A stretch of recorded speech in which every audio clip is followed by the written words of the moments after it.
Here is where I'm at now with my tiny toy hauler custom build.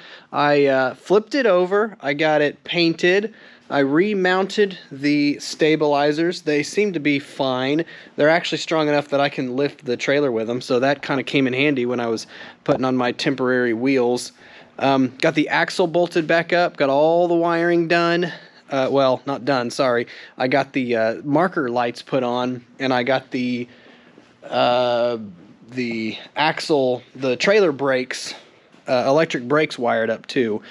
What I did here was I actually had a little piece of masking tape covering up a small spot of the frame so that whenever I painted it, there's an unpainted spot.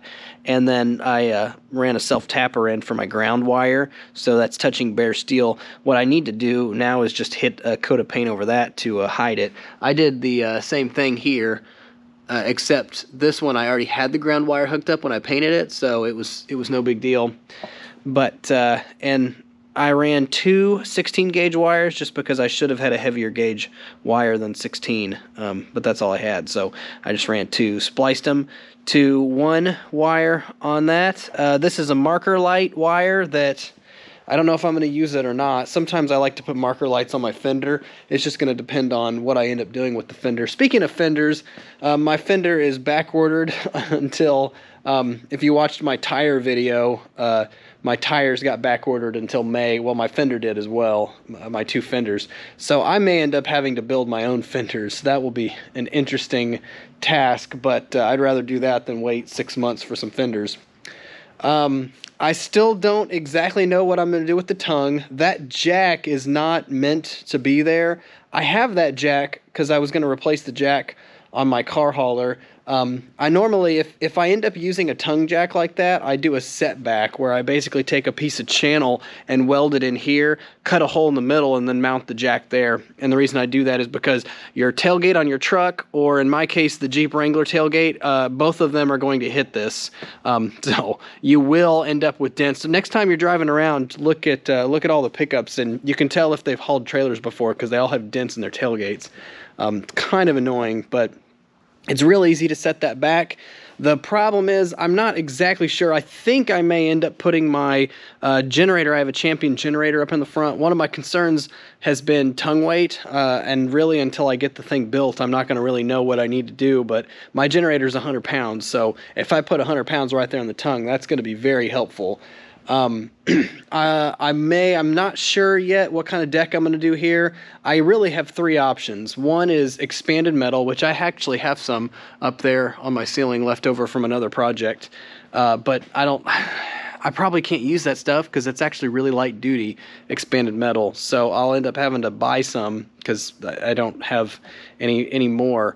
But this is another spot. So anyway, expanded metal is one of the things. It's kind of the general trailer style-esque type of thing. It's lightweight, still useful. The thing I don't like about expanded metal though is this is a toy hauler, so I'm gonna be out doing something, and at some point I may end up having to rebuild a carburetor or something. I mean, my bikes are fuel injected, but you get the idea. I have to do something where I need a little workspace, and expanded metal, you're going to lose your tools. They're going to fall through into the leaves or whatever's underneath this, your bolts, your nuts, all that stuff. So it's not really a good working surface. It's good for a trailer. If you got a dirty bike and it's got mud all over it, when if you're driving through the rain, all that's going to wash through. It's not going to stay. So expanded metal is kind of nice. The other pretty general option is just a wooden deck. I don't know, maybe I could get 2x6s, 2xs. 2xs are probably going to be way too heavy duty for this front basket. So I don't know, maybe just a piece of like 3/4 inch pressure treated plywood. That would be one option. And then I'd want it to look nice, so maybe I could bed liner it. I'm not sure. I don't know how long that would last. Another option, the third option is a steel deck. I could get some floor plate, diamond plate or something. So this is another spot where I really have a lot of give and take as far as how much tongue weight am I going to need on this thing. If I end up needing a lot of tongue weight, I could put a 1/4 inch piece of diamond plate. Actually, I have some leaning up against my shelf over there, some leftover 1/4 inch diamond plate. That wouldn't be enough, but I think I calculated 1/4-inch diamond plate. This amount would be 200 pounds. That's a serious amount of weight just to trash on a deck. So, but, you know, it would be really strong. That would be kind of nice. I think, okay, changing topics, I think I'm going to end up getting 2 stabilizers for the front just because this is just on here temporarily while I'm working on it. I got that one that's got a wheel on it, but I don't like bolting those. I'd rather weld them on because then it wouldn't interfere with whatever I decide to do up here. It's up out of the way. I don't know where I'm going to put it yet though, because I still have to decide what I'm going to do on the tongue before I really decide where I'm going to weld that at. And once I get that on though, I didn't like, I had it roughed in. You can kind of see where I scratched the paint. Where I had it roughed in, and I just didn't really like it. Didn't feel very stable, so I need something in addition if I'm going to use that wheel. But you can't beat the convenience of having a wheel like that.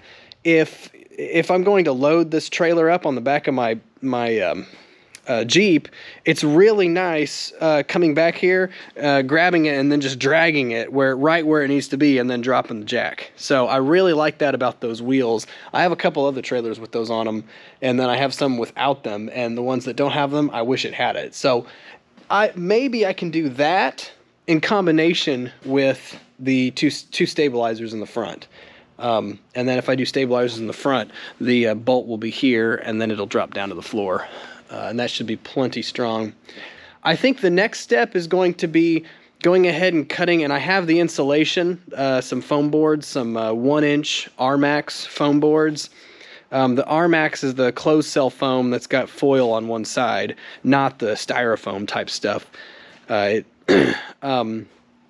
so I'm going to probably go ahead and drop those in and then put my plywood down. The reason is because if I put the plywood down, then I try to go from the underside to put those in. I got a lot of stuff to fish that stuff through, and it's going to be a pain.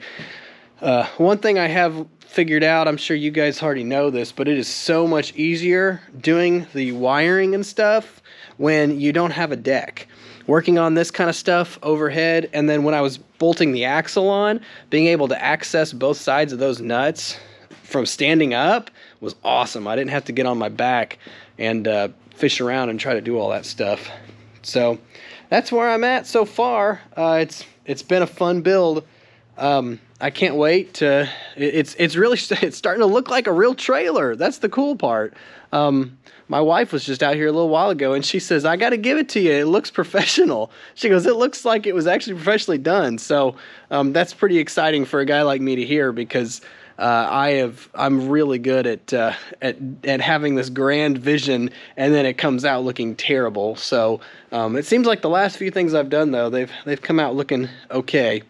I mean, you throw paint on anything, it looks brand new. So anyway, if you want to watch the progress of this trailer as I build it up, make sure you hit that subscribe button so you get notified when new videos drop. Thanks for watching.